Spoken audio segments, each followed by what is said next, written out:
Good afternoon and welcome to the podium. Our quote for today comes from an American educator, Kingsman Brewster, and it says, "Universities should be safe haven where ruthless examination of realities will not be distorted by the aim to please or inhibited by the risk of displeasure."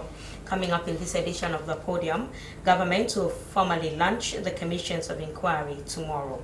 National Revenue Authority transform automated customized management for Asikuda Plus to Asikuda World. We shall be talking to a football analyst on the start of the Sierra Leone Premier League, and the Anti-Corruption Commission calls for an urgent systems review into the operations of the West African Examination Council. All these and more coming up, including your text messages, which you can send to 088-373-504. The number again is 088-373-504. This is the podium coming to you live on SLBC Television. My name is Daphne Zainab Kamal.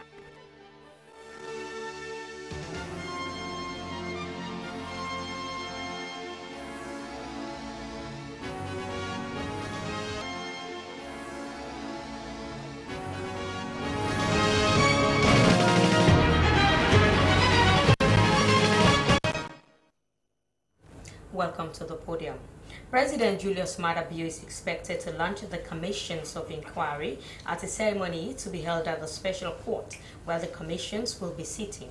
The commissions will soon commence work to investigate and look into issues of corruption, misappropriation of public funds, and state properties. The commissions were supposed to commence early this January. So how are preparations going on? I have in the studios Imran Sila from the Strategic Communications Unit. Good afternoon, Imran. Welcome to the podium. Good afternoon. Thank you for having me. So, what will tomorrow's launch be like? We're basically crossing our T's and dotting our I's now for the commission to start proper tomorrow. So, in essence, there's going to be two aspects to it. The first will be the official launching tomorrow of the Commission of Inquiry, where our President, His Excellency the President, retired Brigadier Julius Maada Bio, would formally launch the commission, and then there's another side to it which would have the public hearings. I think it is expected that they would start tomorrow as well. Yes. So who and who are slated for tomorrow? Well, that's a consideration for the judges, Oh. right? We don't get to know who's going to be calling tomorrow and what's going to be the format, right? I mean, the judges have the latitude, if you like, to determine what's going to happen tomorrow once the formal exercise is over. Well, is there a list of who will be facing the commissions? Well, it is clear from the outset that we're looking at the period of 2007 until April 2018. So basically, in essence, all those who served in government, in MDAs, ministers, deputy ministers, president, vice president, obviously would be called in at some point, and then I mean whoever is determined to be helpful to the commission. So I mean that in essence means it's not going to preclude permanent secretaries and heads of departments and accountants and all the rest of it. If the investigation or the inquiries lead to those, then obviously they will be called in at some point. Now, this is a critical moment for this government and that of the past government, because most people sometimes fear being called to account for their stewardship. And tomorrow, no less a person than the president himself will be launching the Commission of Inquiry. What is expected? Well, I mean, one guarantee I can give you is that you're going to see some consistency as well, because he's been very clear from the outset, even before he was elected as president, that corruption is something that he's determined to fight. So you're going to hear that same message tomorrow. You're going to also hear his determination to make sure that the commission are free, have the freedom to do their work, and are able to call those who they feel, I mean, that is of relevance to the inquiry. Over and above all that, I think once the work of the commission is completed, then they would now have to present a white paper to government for consideration, and based on the recommendations from the commission, His Excellency the President, I think, would leave nothing to chance to take the necessary actions that would ensure that as a country we're able to deal with the aspect of impunity and outright corruption. Okay, now tomorrow we know that a panel of judges will be there, headed by the the Nigerian who is supposed to head the commission. Let's talk about what is expected of them. Who runs the commission? Because sometimes people may think that they go by the dictates of the government who called them in. No, I mean, on quite the contrary. I mean, there's the Constitution. There are three legal instruments that are laid in Parliament that are now law, right? And those would be the considerations of the judges. Don't forget that those three judges are eminent people of high repute who've got their integrity and character to protect, and they'll be doing what they have to do with due consideration of the law, and that is what would be the sole determinant factor for them, right, in arriving at the conclusion that they would be arriving, I mean, at whatever point. Okay. I mean, I don't expect government to play any part. I mean, it's an independent commission. It has nothing to do with government. One of the things we pride ourselves on as a government is the fact that we want institutions generally, right, to operate as independent and free from political interference as possible, and the Commission of Inquiry is not going to be any exception at all. So let's talk about the venue. Is it up to the task now? You remember the president inspecting it, and it was not up to the task. It was under renovation, and it has been handed over for the start of the commissions of inquiry. Let's talk about how it is, the status. I mean, I think it is ready now, because part of the formal process tomorrow is going to be that there's going to be a conducted tour by His Excellency the President and all of those who are going to be there, including the judges, as to what the facilities are, what shape it is in, and where they're going to be sitting. Because don't forget, it's actually three containers that have been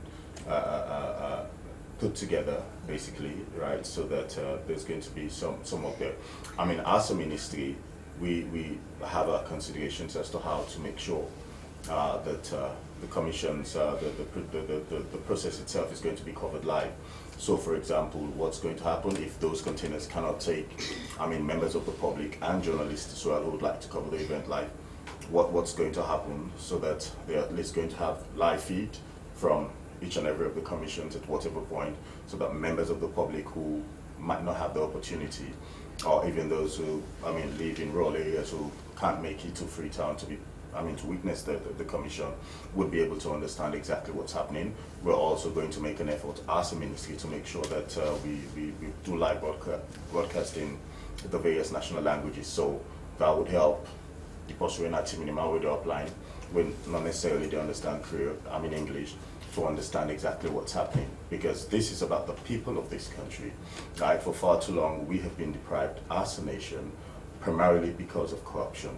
And the sole objective, firstly, is to deal with the aspect of impunity and corruption, but then also to make members of the public, 7.7 million people of this country, feel part of the process, so that they understand that the reason why they are in the states that they are in as a nation, all of us, is simply because some self-serving individual chose to chop maybe $500,000 to send his family overseas, whilst the rest of us are living in abject poverty, basically. So it's going to be covered live, right? The commission is going to be transparent, open, free and fair, free from fear.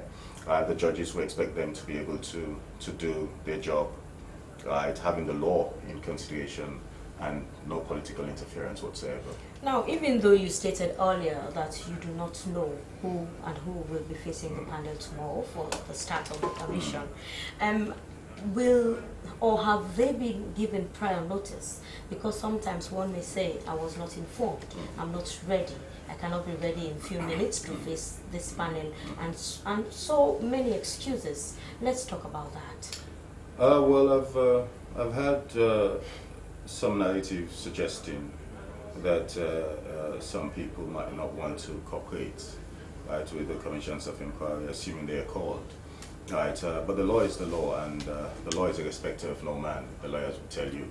So whoever is called at whatever point, as long as you're within this jurisdiction, then you have no choice but to show up I mean, if you're outside this jurisdiction, then it means we're working closely with the World Bank Recovery Unit and the UK CS Flood Office to make sure that individuals who would be of interest to the Commission and are living outside this jurisdiction we would be able to come and give an explanation. What if they're in Sierra Leone and not in Freetown? If they're in Sierra Leone and not in Freetown, that makes it easy. you only need to travel overnight to be. But if they're only tomorrow morning, will they be available? I'm sure the lawyers and the judges and the administrative wing have got their own considerations and mechanisms as to how to serve individuals sufficient notice so that there can be no excuses for them not to show up.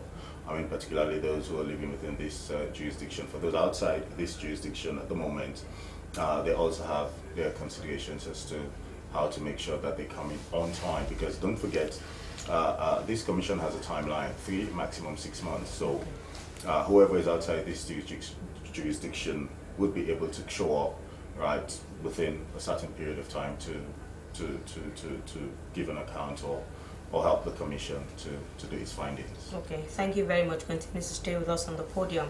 He is Imran Sila from the Strategic Communications Unit in the Ministry of Information and Communications.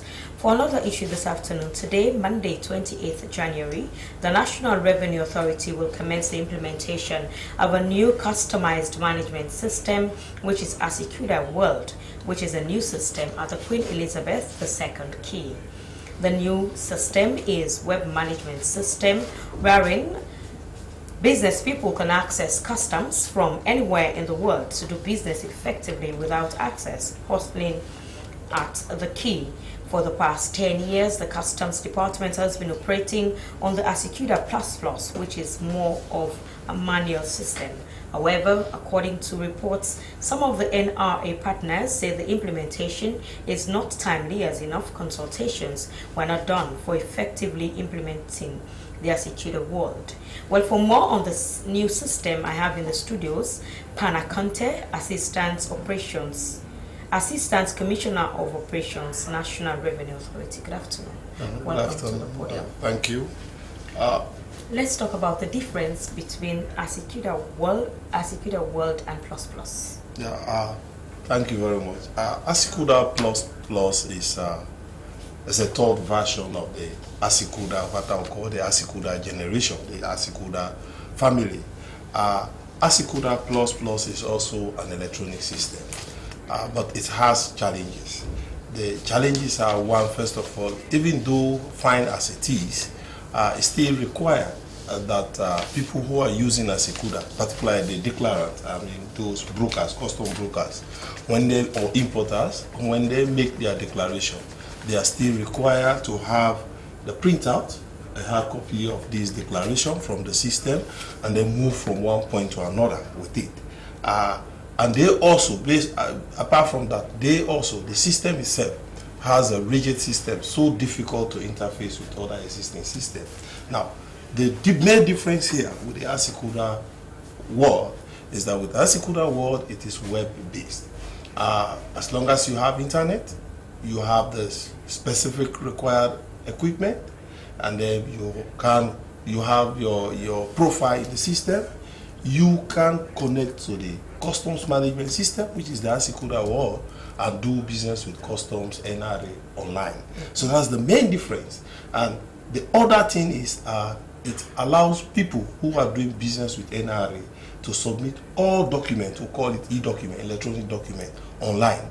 And the beauty of it is that, and in fact that is our first objective, we want to attain what we call the paperless customs, wherein people, all requirement document and all other people can just plug into the system and do everything online instead of moving from one point to another. In fact, for the fact that you submit your document online and you are no longer required to print this one and move from one point to another, that in itself reduces cost. So that is where the advantage is when it comes to when you really compare them. So was the Asikuda Plus not effective? I wouldn't say not effective. That is why I use the word fine as it is. Okay, as fine as it is, because They are all the ASICUDA. So you are moving with the times. Yeah, we are moving. Technological advancement. Okay. Yeah, so let's talk about the security features, because we know the internet is plagued with hackers. How safe is the system? I am not an IT expert, but what I know, ASICUDA is built on a very strong IT. It has a very strong IT background. It has this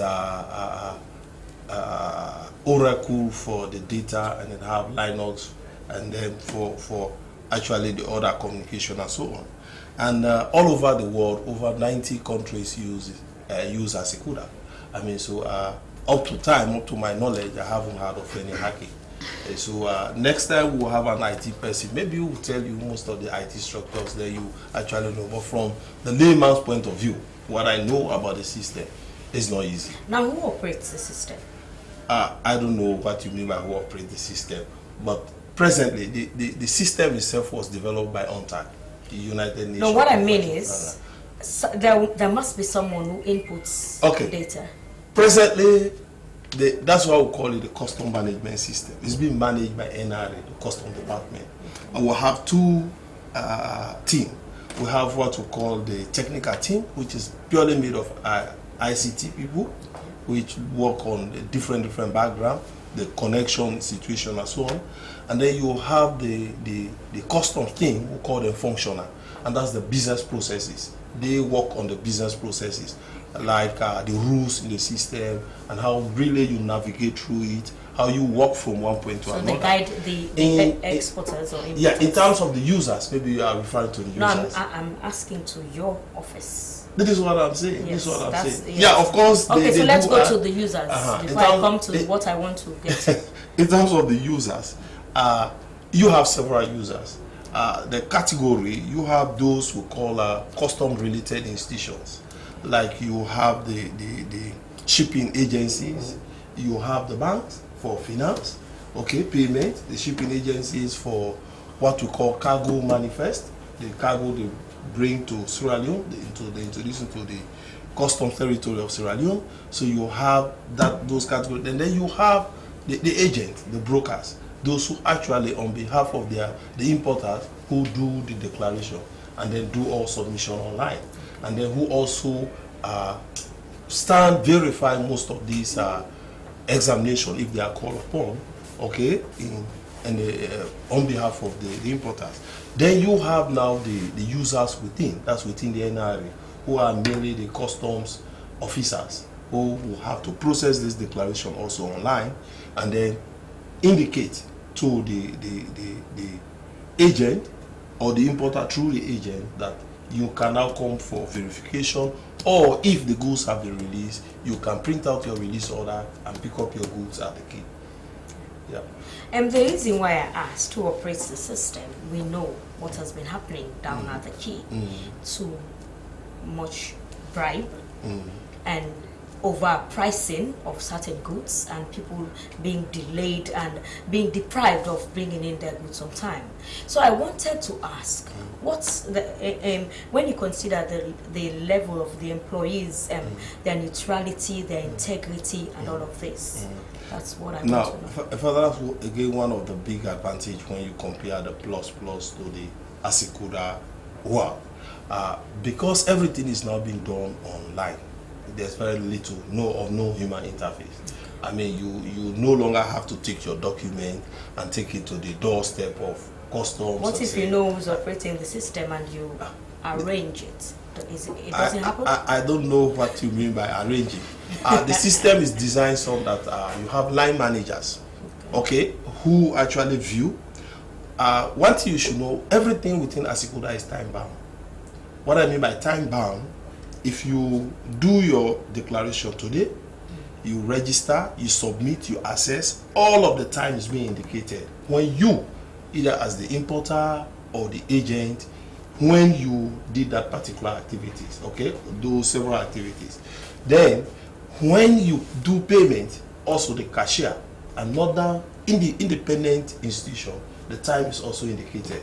And when selectivity is being triggered, now these days when you do payment, selectivity is select. When I mean by selectivity is being triggered, the declarations are being selected as to the lane it selects the lane as well as the examiner, the custom officer. So when he assigns it to me, it is indicated that it has been assigned to me. So your line manager can know exactly and then follow up the process. In fact, in future, the dream is that there are two things we intend doing, okay, and discussions are underway with the various ICT section, the ICT from NRA and those who are involved in the telecommunications and so on, so that we have a display like this TV screen you see, so that if you cannot sit in your office to look at your screen and get this pop-up message, you can just come to customs, you look at it on a daily basis, and you know the status of your declaration. Again, we intend working with telecommunications so that whenever there's, say, as an importer, but this is actually for importer, if your goods are, declaration is being done in your name using your TIN number, you have a pop-up on your phone that look, such declaration has been registered. When it's been assessed, it tells you your tax liability, okay? And then you know exactly when payment is being done, you know that. And when the goods are being released, you are informed about it. So that is the beauty about it. It brings in better control, efficiency, effectiveness, and better control, better custom control. And not the end user. Because we know the system in Sierra Leone, the internet system. Have you taken that into consideration? Yes, is it that extra burden on those who use the system? No, for now, that is one of the biggest challenge. Negotiation, we are trying to see how we can increase the bandwidth. What we've done since the inception, okay, the pilot program, what we've done is that these are all part of the ICT specification given to the agent and our importers.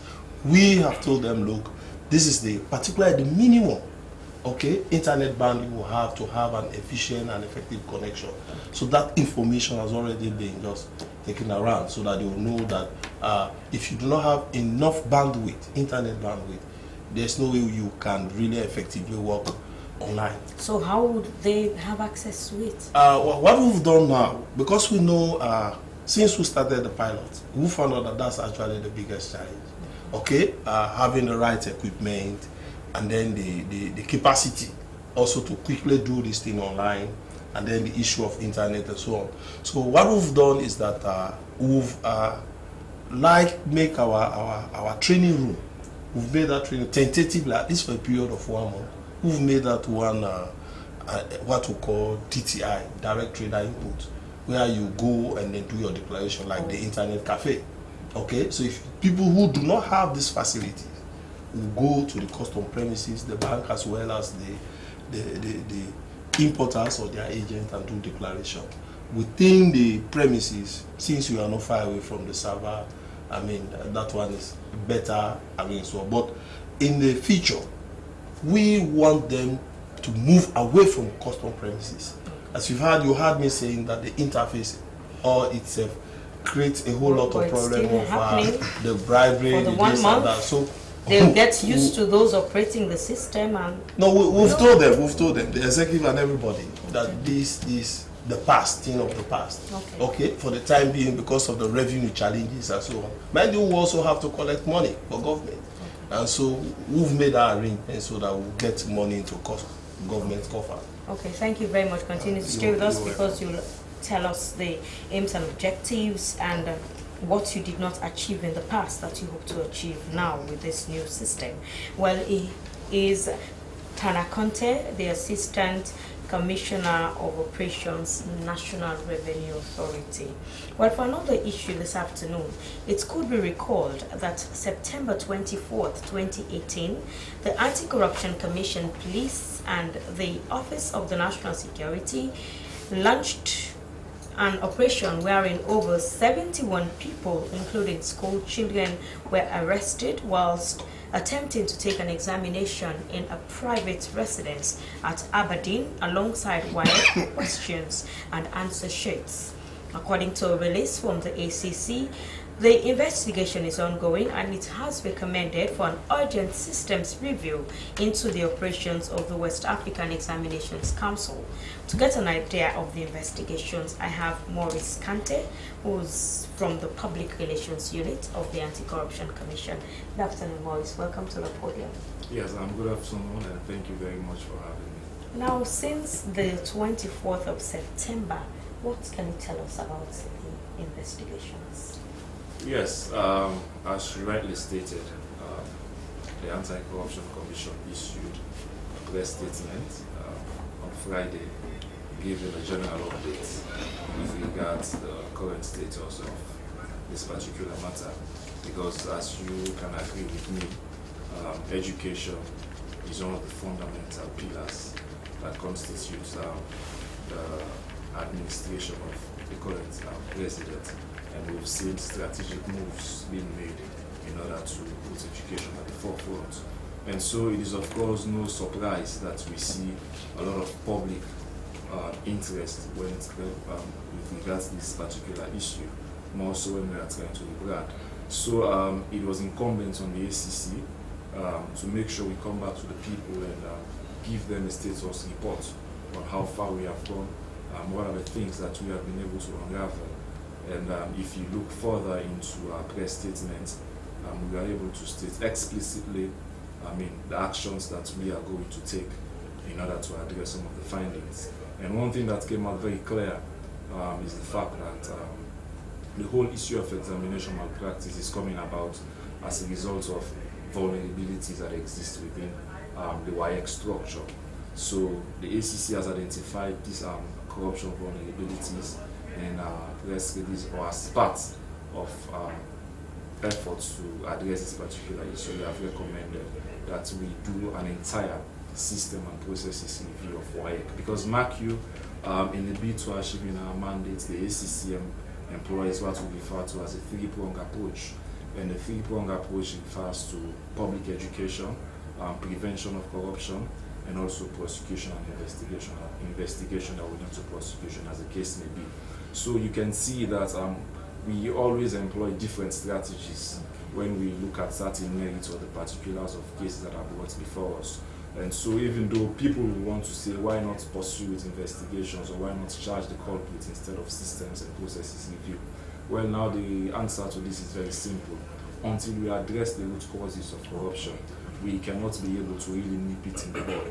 Now, the ACC can go ahead and indict the two principal suspects who are employees of WAEC. But that will not, that to a very large extent will ameliorate, but it will not attack the entire issue from the roots. So that is where we have decided to go with. And mark you, the Anti-Corruption Act of 2008, which gives powers to the ACC to act, clearly gives us the mandate to institute systems and processes review. And where necessary, when these recommendations are made, if these MDS fail to implement, we can force compliance. We have that particular mandate. So we are also doing our work, but it's just that we are trying to employ different strategies.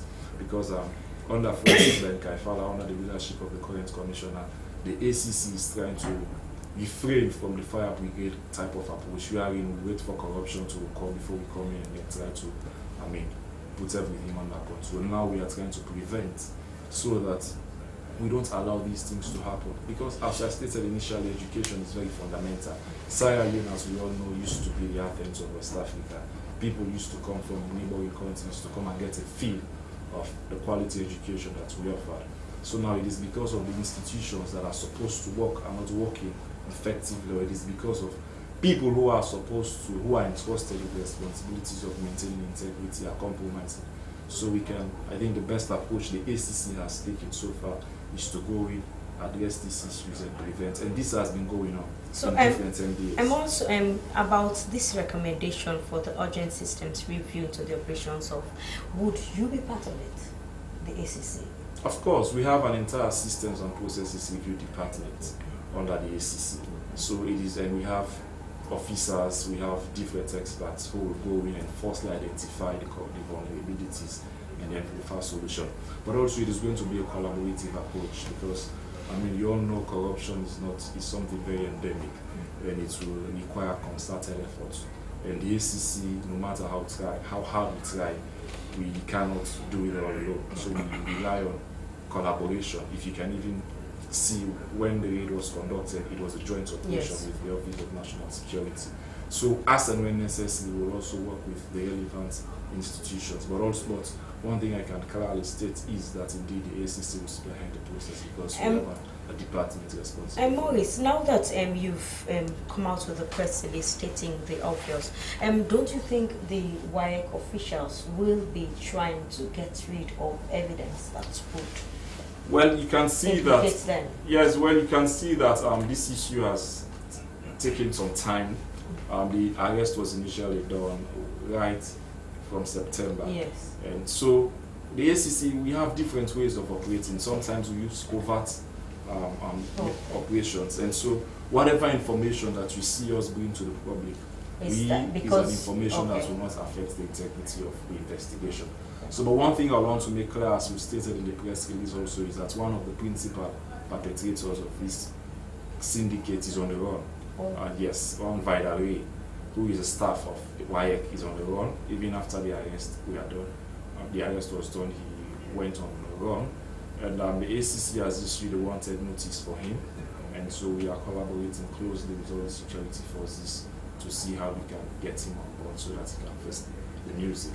Now, in certain interviews conducted from this very SRBC, this institution, with WAEC officials, mostly on the start of exams, they'll tell you that we have security, papers are safe, there will be no leakage and all of this. And one would wonder, how would this happen?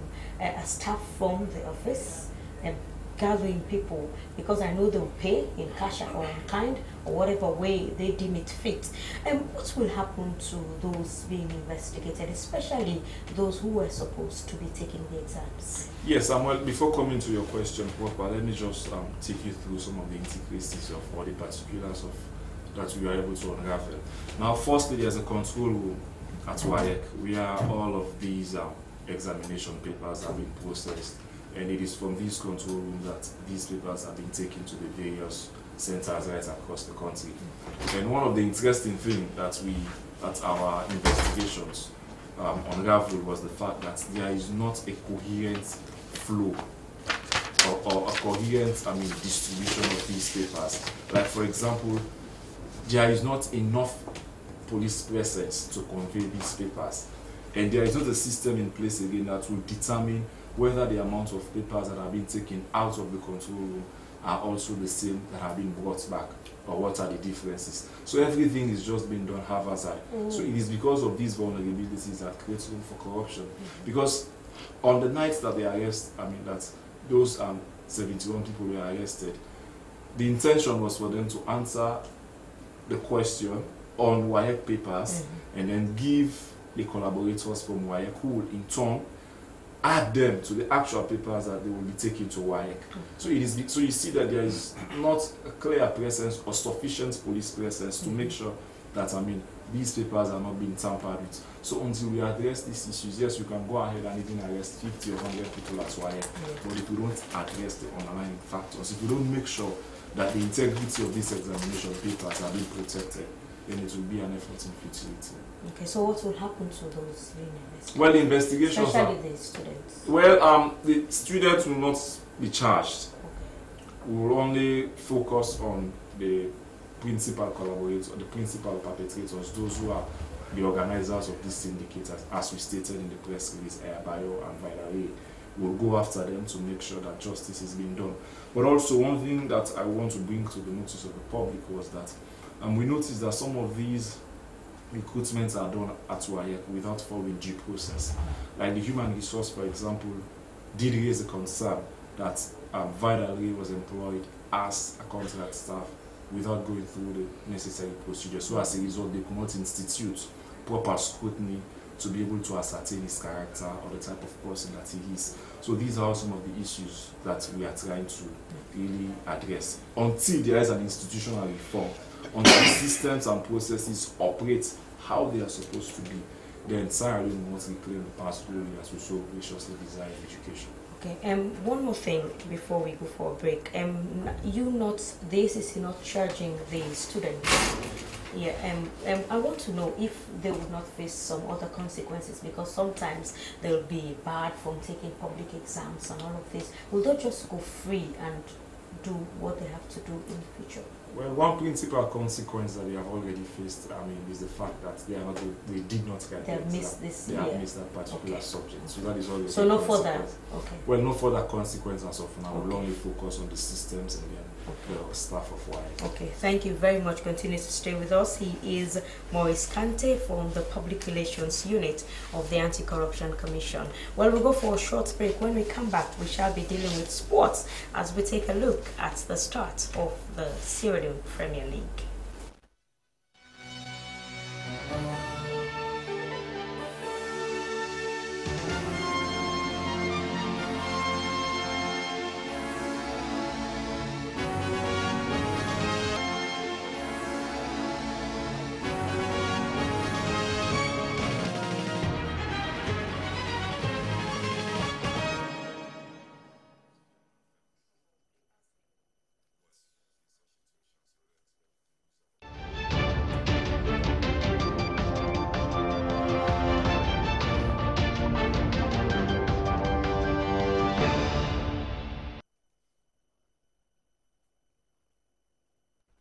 In case you've just joined us, this is the Podium coming to you live on SLBC Television in Freetown. Be reminded you can be part of the program and send your messages to 088-373-504. And now to sports. The 2019 Sierra Leone Premier League has recommenced under the supervision of Emmanuel Safa Abdullahi as chairman of the Premier League board, with government supporting the league with 2 billion loans. Eastern Lions, the Killers, defeated mighty Blackpool by a goal to 0. The only goal was scored by Al-Hassan Kuruma. To discuss more on the outcome of the match, I have in the studio Mohammed Benson Bawo, who is a sports analyst. Good afternoon, Mohammed. Welcome to the podium. Thank you, Daphne. Thank you for having me. I just hope you're not an Eastern Lions fan. And I just hope you're not a Blackpool fan. Okay, so let's talk about the league. What's your assessment so far? Yesterday it started. I think yesterday's atmosphere was amazing. Very much fantastic, if you like. And the best I have seen since I've been part of football. And when I say this, I know you have people that are watching that will say, now I know how old this young man is.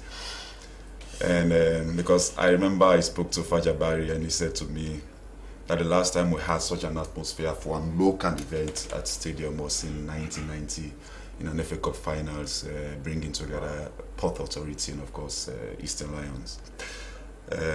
Yesterday was a real awakening call, to show that the citizenry of this country want their game back. They have been yearning for it.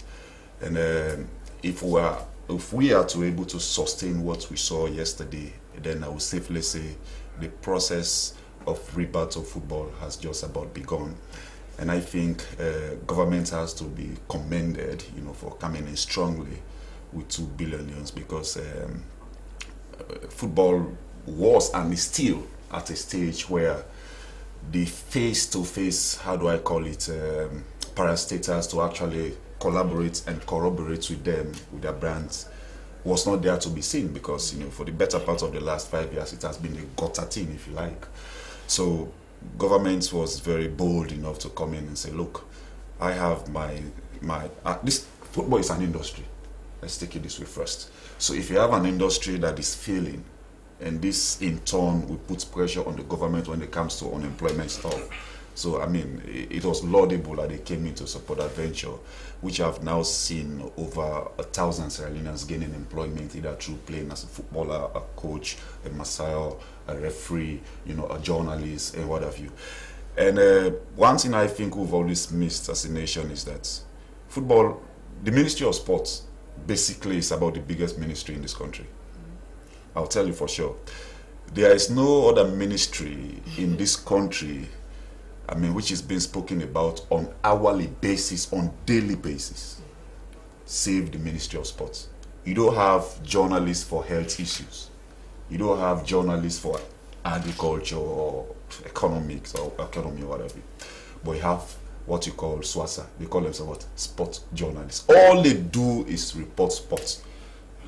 So on daily basis, on hourly basis, sport is being discussed every other minute throughout this country. Yeah. So for me, it was an opportunity, and it is still an opportunity for us to harness.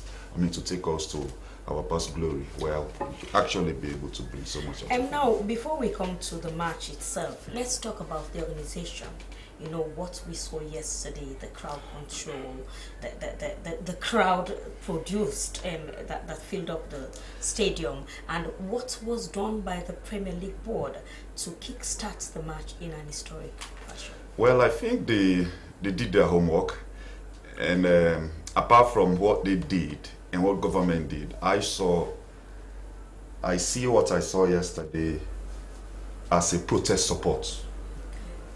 Sierra Leoneans protesting to FIFA, if you like, that look, we can do without you. We can play our game, we can support our game, we love our game. You've deprived us for so long a time. And I've come to show you that this is how we do things. There are a lot of challenges, but Sierra Leoneans were able to overcome those challenges, i.e. availability of tickets. You know, we are not having tickets available way before time, where people access tickets from the east part of the town, for example, or the west.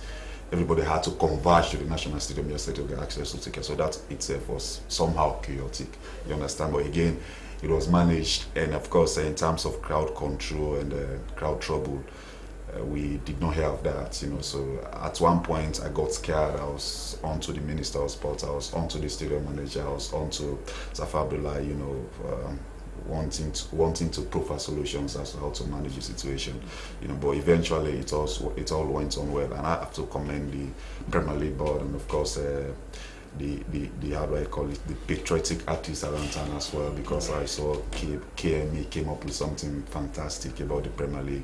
Mahmoudi, who is no longer with KME, came up with something fantastic, and I think the sport journalists also did very well to ensure that the game was well marketed. And I think it's a very big start, I'll tell you for sure. I cannot wait to witness the Eastern Derby, you know, in Kenya, you know, bringing together Conor Diamond Stars, and they've said they will not repeat the Jazz. Oh. You know, so for all the matches, yes, they have the Diamonds.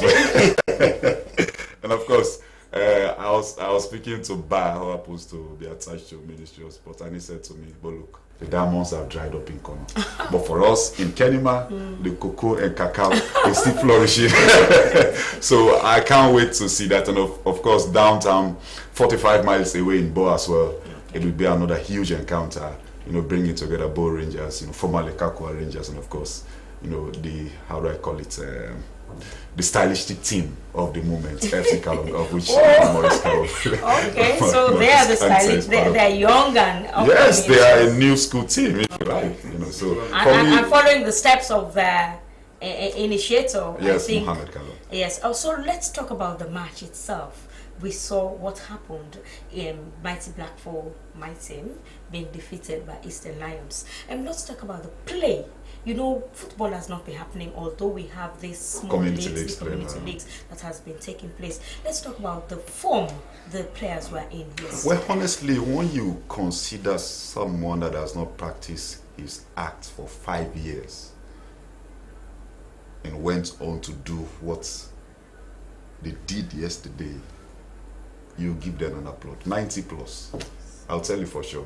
Yes, we've had a situation like you mentioned where there is Kofa, you know, I mean, there is Potafa. The pitch cannot. Yes, well, quite apart from that, they don't really train as a team from this point of view. They just come together and play, you know, like we used to do. But now they have structured way of training. You report on time for training. So I think the quality of the match, considering the fact that they've sat down for a long period of time, was actually at par with the time that have elapsed. That said, I think much more needs to be desired, because I think we saw a match yesterday where it was, because football is about two-thirds, you understand? The defensive third for Mighty Black, for example, okay, was superb. Yes, it was as a result of a communicado between the defense and the goalkeeper that resulted to a goal. You know, but I think they were very much good. Midfield-wise, they were compact, they were moving the ball, you know, in the T-Stars form. You know, but in the final third was where they were really, really poor. And because they have in the first yes, and when you the start of the Premier League. Yeah, well, I don't really think the red card disturbed them very much. But yes, it was at the tail because end of it the was match. just there. Yes, but Kister and his boys played a solid defensive match. not necessarily the Mourinho type of defensive match, you know, parking the bus. They did not park the bus, you know, but Kista is an expert when it comes to defensive situations. So you can see that his team did not give much away yesterday. In as much as Blackpool had an opportunity of holding much of the ball, they did not actually penetrate the defense of Easter Lions, which was on the balance very much. But again, the turnout of spectators, the 12th man, you know, everybody was involved. And don't fail to mention, you know, the match bringing together the ministers and the parliament, cabinet ministers and the parliamentarians. it was a heck of a match. I was thinking yesterday that most of them will not show up for work this morning. Where they do, they'll go home early. But it was good. It was good because the country have missed this for a very long period of time. Now I'm looking forward for an opportunity downtown bowl. Yeah. Yes, yeah. So what more do you want? This is what life should be about. Choice. I want to do this. I want to go into this. And Benson, what message will this send to, apart from the protest yesterday that you mentioned, and what message would it send to FIFA? Would they be reconsidering lifting our ban? Well, I think, because now they see that we're serious. I think yes, because again, when you look at where we stopped with the FIFA and the government's negotiation, they clearly said they have to wait on the outcome of the court case. Okay. That in itself was a consideration, a due consideration, you know, by FIFA. Because as far as I know, FIFA is still dealing with the current system. You understand? Quite recently, you know, the FIFA referees were given their badges and other materials that they need for this season. So that means they're in communication with them. I've been made to understand that the country have already registered for the World Cup qualification, and it has been accepted. You know, so there are processes that are ongoing behind the scene. We're under suspension, but it's not like, you know, everything is doomed. And I think, you know, it is the right thing to do, because at the end of the day, this suspension will not last for the next 1 year. Okay. So if I have an opportunity of producing a champion and also have an opportunity to play at, how do I call it, Division 1 and Division 2 level and get teams promoted, then you have a process that is ongoing. So by the time the suspension is lifted, you have an opportunity to register a team to play in the CAF Champions League and of course the CAF Confederation Cup. So it's a good start as far as I know. Okay, thank you very much, and continue to stay with us. Well, for some of the text messages, this one says the typical Sierra Leone mentality does not appreciate what we have, but John Kista is a professional and he's got passion for the job. Well done, Coach Kista. Imran, Sierra Leoneans are quick to forget. The Chief Minister said it publicly. Even a blind judge would found them wanting. So what do you expect to be the outcome? Government needs to reduce more taxes so that more investors will come. I'm watching you guys live from New York. Keep it up. As I see, the live streaming is really nice, but you need to work on the frequent on and off. Well, this one says the best way to fight corruption at the port is to display the prices of containers so that people will know what to pay and clear their goods. Even if you brought in the best system, if all the units at the key are not up to speed, your efforts will be in vain. I don't think we have the infrastructure for the executive world. Our ICT is very weak and poor. Mr. Pana, in an event, there is power cut. What happens? The rules of court has not been made by government. So how will the commission start work? Well, I'll come to you for a response to the messages. But first, let's take this short clip. In a bid to improve on the infrastructural development, especially towards the road sector, the Ministry of Works and Public Assets has concluded a 3-day retreat with development partners and sponsors on road sector held at Bacon Lodge in Bow. This is the first retreat under the new direction for stakeholders within the road sector to come up with the proposal and recommendations that will benefit the country. Well, Ibrahim Samura, our reporter, is there and he now reports.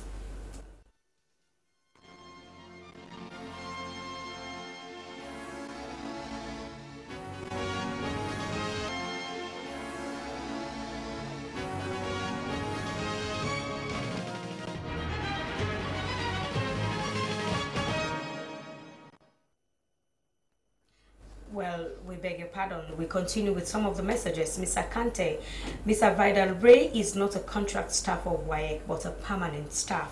Yesterday's opening was very colorful, just that the referee was very biased. I hope the board will look into the referee's decision. Well, for all the messages. Let's start with you, Mr. Pana. Thank you, Daphne.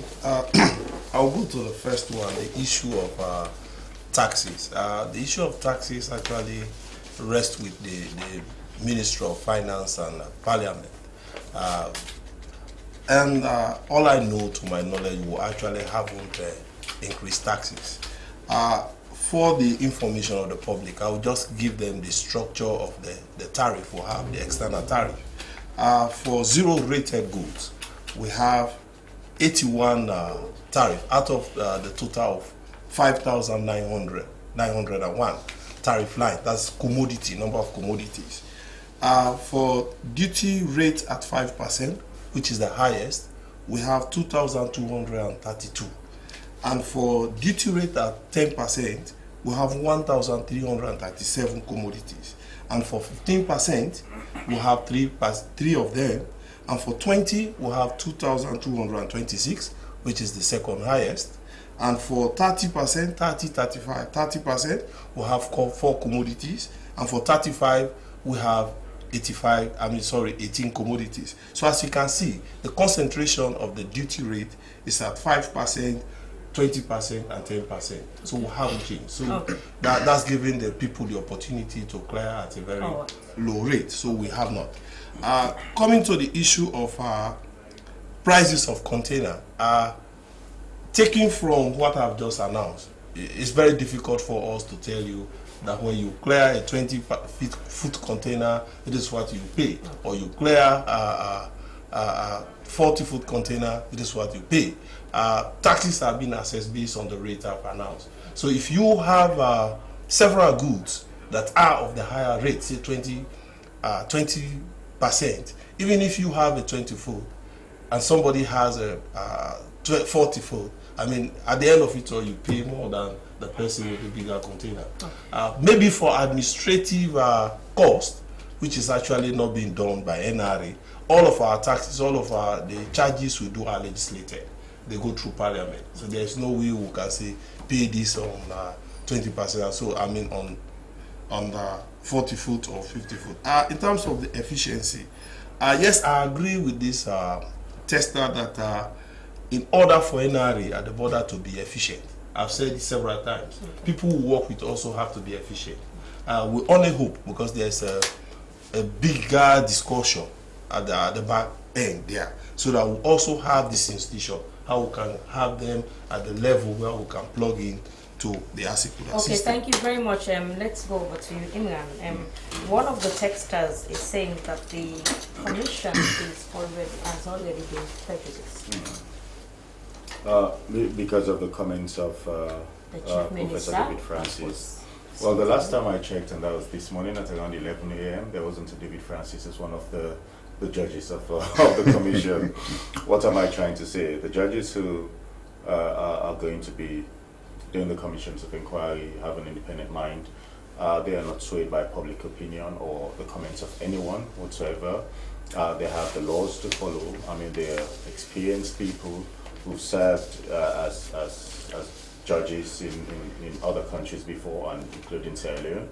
So we expect them to follow the instrument they were laid before Parliament and the Constitution of the Republic of Sierra Leone, guided by the laws of this land, because the rules and procedures of the High Court follows, right? In terms of rules of evidence, you do not necessarily expect the rules of evidence as it is in the High Court, simply because in the High Courts there are prosecutorial powers. They can prosecute and give convictions. The Commission is more investigative, and it gives its recommendations, which can be challenged, right, in the appeals court. So, look, they are guided by the law and not necessarily by what comments Professor might have made at some point in the past. So what about the rules of the law that has not been made available? Well, look, there's so many competent authorities in relation to the Commission of Inquiry, what the Constitution says, rules of evidence, rules and procedures of the High Court and all the rest of it. In terms of those who are arguing that there has to be clear rules of evidence and all the rest of it, look, I don't think we need clear rules of evidence, Okay. right? The Constitution makes provision. Okay. Setting up of the court committee, it is statutory. No one needs to set it up. It is there. As long as there is a Chief Justice, as long as other people are in their various positions, which is the case, then the court committee is already there. In terms of the rules of evidence, look, there's the latitude. The judges will, develop the rules, right, to make sure it is free and fair, Okay. right, and nobody is presumed guilty Okay. until otherwise Okay. being proven. Thank you very much. Benson, the referee, a texter says he was biased. No, I don't think he was biased, but I will accept if he or she said he was not up to speed, and that's understandable.